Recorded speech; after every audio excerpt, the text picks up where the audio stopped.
வணக்கம்.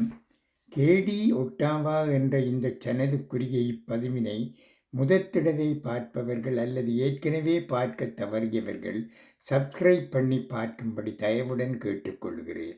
அத்துடன் இப்பதிவு உங்களுக்கு பயனுள்ளதாக இருந்தால் லைக் பண்ண, ஷேர் பண்ண, கமெண்ட் பண்ண மறந்துவிட வேண்டாம். இது அன்புடன் உங்கள் கணேஷ். வாழ்க்கை போதனை 4.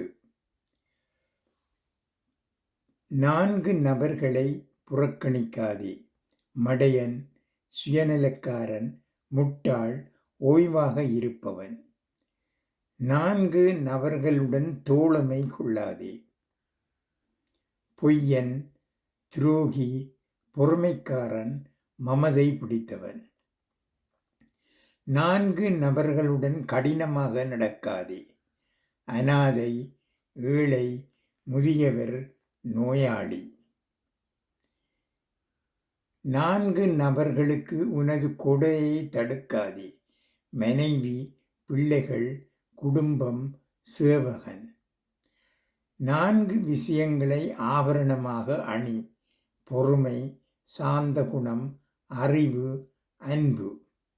4 நபர்களை வெறுக்காதே. தந்தை, தாய், சகோதரன், சகோதரி.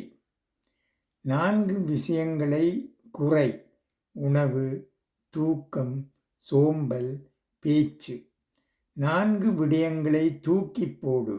துக்கம், கவலை, இயலாமை, கஞ்சத்தனம். 4 பேர்களுடன் சேர்ந்து இரு. மனத் தூய்மை உள்ளவன், வாழ்க்கை நிறைவேற்றுபவன், கண்ணியமானவன், உண்மையானவன். 4 விஷயங்களை செய். தியானம், யோகா, நூல் வாசிப்பு, உடற்பயிற்சி, சேவை செய்தல். வாழ்க்கை வளம் பெற இத்தகைய செயல்களை கடைப்பிடியுங்கள். நன்றி, வணக்கம்.